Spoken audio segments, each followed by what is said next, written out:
Hello दोस्तों, मेरा जीवन बयान चैनल में आपका स्वागत है। आज हम देखेंगे सभी लोगों का आयल पॉइंट। सभी लोगों का आयल पॉइंट कुछ लोगों में कितना आयल पॉइंट होता है।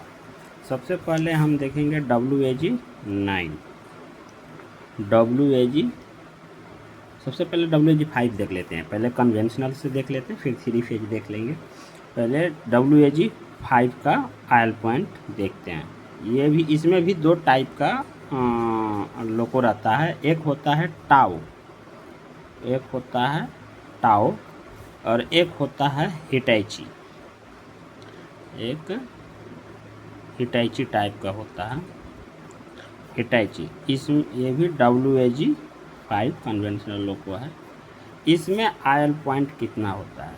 ये WAG5 के जो टाओ टाइप का होता है, सबसे पहले हम टाओ देखते हैं, फिर हिटैची देख लेंगे।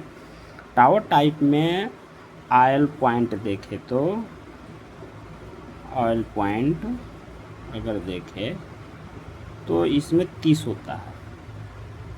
इसमें हिटैची एक तरफ देख लेंगे, एक तरफ अभी WAG5 के टावर टाइप लोकोमोटिव का हम देखते हैं। इसमें 30 होता है। कैसे, कौन कौन होता है?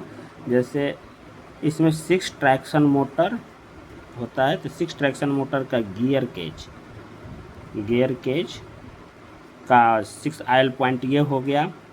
फिर इसमें होता है अपर सम एंड लोअर सम। इसमें अपर सम, ये ट्रैक्शन मोटर का अपर सम का 6 आयल पॉइंट और ये 6 आयल पॉइंट लोअर सम का। 6 और 6 अगर ये दोनों जोड़े तो 12 पॉइंट ये हो जाता है। इसके बाद सेंटर प्योट का होता है, सेंटर प्योट 2 होता है, और साइड बैरियर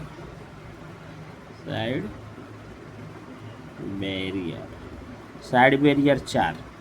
सेंटर प्योट 2 होता है, जो सेंटर पे, जो बोगी के सेंटर में रखा है वहाँ पे सेंटर प्योट में आयल पॉइंट होता है। एक बोगी के लिए एक दूसरा बोगी के जो सेंटर पॉइंट दोनों होता है उसमें आयल पॉइंट 2, और साइड बैरियर में 4 आयल पॉइंट होता है। ये आगे देखें तो MCP इसमें 3 होता है। इस MCP का 3 आयल पॉइंट हुआ, मेन कंप्रेसर।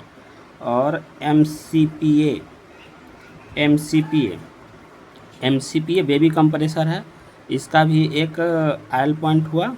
और ट्रांसफार्मर का एक आयल पॉइंट और एक GR का आयल पॉइंट। ये हो गया। जोड़े तो 12, 12 और 12, 6, 18, 2, 20, 4, 24, 3, 27, 3, 30, पूरा 30 आयल पॉइंट है। ये 30 आयल पॉइंट है। WAG5 जो लोकोमोटिव है टावर टाइप का, इसमें पूरा 30 आयल पॉइंट है। 6 ट्रैक्शन मोटर का, upper sum lower sum 12, center pivot 2, side barrier 4, और MCP का 3, MCPA का 1, ट्रांसफार्मर का 1 और GR का 1, ये आयल पॉइंट है। उसी तरह हिटैची में देखते हैं तो सेम रहता है। ये हिटैची में सेम, बस ये अपर सम और लोअर सम के जो 12 होता है, ये इसमें अपर सम और लोअर सम नहीं होता है। बाकी 6 ट्रैक्शन मोटर का जो गियर केज है, इसका भी 6 आयल पॉइंट है। बाकी सेंटर प्योट का 2 है,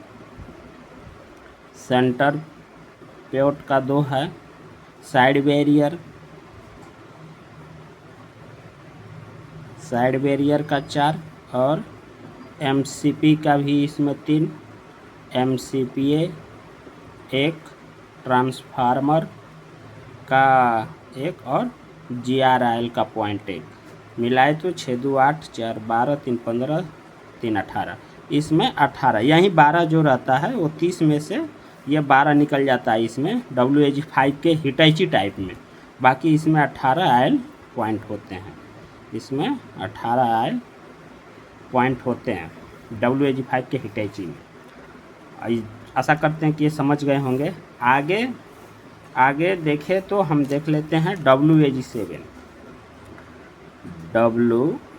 WAG7 जो लोकोमोटिव है, इसका आयल पॉइंट कितना होता है? इसका टोटल आयल पॉइंट 12 होता है। इसका टोटल आयल पॉइंट 12 होता है। कौन कौन होता है आइए देखते हैं। इसमें 6 ट्रैक्शन मोटर है। 6 ट्रैक्शन मोटर का जो गियर केज होता है, गियर केज का 6 आयल पॉइंट तो ये हो गया। इसमें फिर MCP कंप्रेसर का 3 हुआ और एक MCPA mini compressor, baby compressor बोलते हैं इसको, बेबी कंप्रेसर का 1 आयल पॉइंट और ट्रांसफार्मर का 1 आयल पॉइंट और GR का 1 आयल पॉइंट। पूरा जोड़े तो 6 3 9 1 10 2 12 आयल पॉइंट होता है ये WAG-7 लोकोमोटिव में। WAG-7 लोकोमोटिव में देखें तो पूरे 12 आयल पॉइंट होता है। 6 ट्रैक्शन मोटर का, 3 MCP का, 1 MCP बेबी कंप्रेसर का, ट्रांसफार्मर का 1 और GR का 1, टोटल मिला के 12 आयल पॉइंट होता है।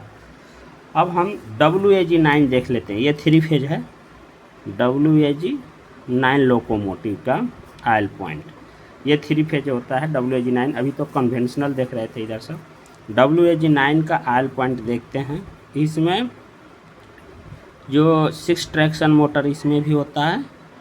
एक बोगी पूरा WAG-9 के एक लोकोमोटिव में 6 ट्रैक्शन मोटर का जो गियर केज है, इसमें भी गियर केज, इसका 6 पॉइंट ये हो गया। 6 WAG-9 का 6 मोटर का आयल पॉइंट हो गया ये 6 गियर केज का।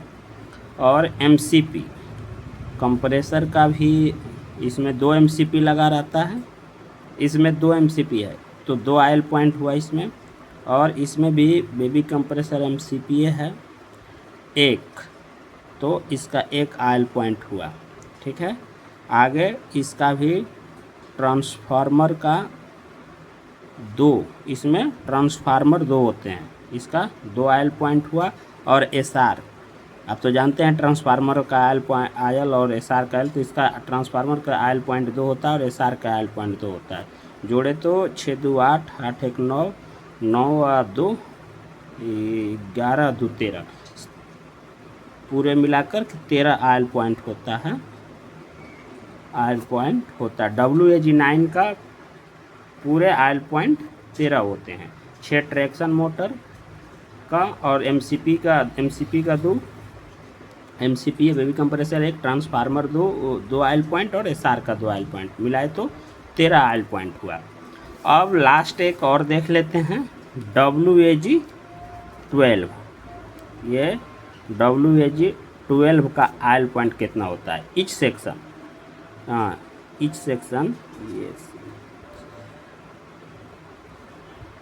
ईच सेक्शन, प्रत्येक सेक्शन में देखेंगे। जैसे मान लीजिए सेक्शन A है और 2 सेक्शन से जोड़कर WAG-12 भी बना होता है, तो ईच सेक्शन, प्रत्येक सेक्शन में इसका आयल पॉइंट कितना होता है? प्रत्येक सेक्शन में इसका आयल पॉइंट 9 होता है। देखिए कौन कौन सा, अगर दोनों को जोड़े, दोनों सेक्शन मिला के, तो आयल पॉइंट 18 यानी 18 हो जाता है। तो देख लेते हैं। इसमें 4 ट्रैक्शन मोटर होता है, 4 ट्रैक्शन मोटर। इस 4 ट्रैक्शन मोटर का गियर केज में 4 आयल पॉइंट होता है। बाकी MCP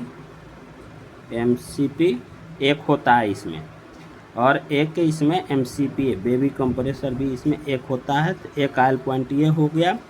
इसमें ई ब्लॉक होता है, आप लोग पढ़े होंगे। E block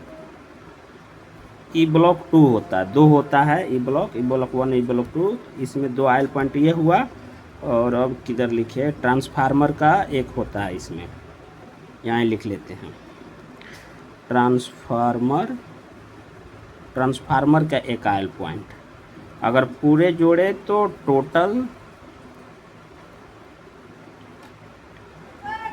total oil point इसका हो गया 4 2 6 2 8 1 9, इसका 9 आयल पॉइंट होता है। WAG-12 भी रहे 12 में जो लोकोमोटिव है, उसमें से टोटल 9 आयल पॉइंट होता है एक सेक्शन, प्रत्येक सेक्शन में। दोनों सेक्शन जोड़े तो 9 + 9 बोले तो 18 आयल पॉइंट होता है। WAG-12 में 12 में टोटल एक सेक्शन में 9 होता है, 4 ट्रैक्शन मोटर होता है, एक एमसीपी होता है, एक एमसीपी है। ई ब्लॉक 2 में 2 आयल पॉइंट होता है और एक ट्रांसफार्मर का आयल पॉइंट जोड़े तो 4 2 6 2 8 1 9 आयल पॉइंट होता है। तो थैंक यू साथियों, अच्छा करते हैं आज हम, अच्छा हुआ आप लोग इसको याद कर लेंगे। ऊपर से मैंने जो बताया ठीक है। इसी तरह के वीडियो में फिर हम नेक्स्ट मिलते हैं, तब तक के लिए धन्यवाद। जय हिंद।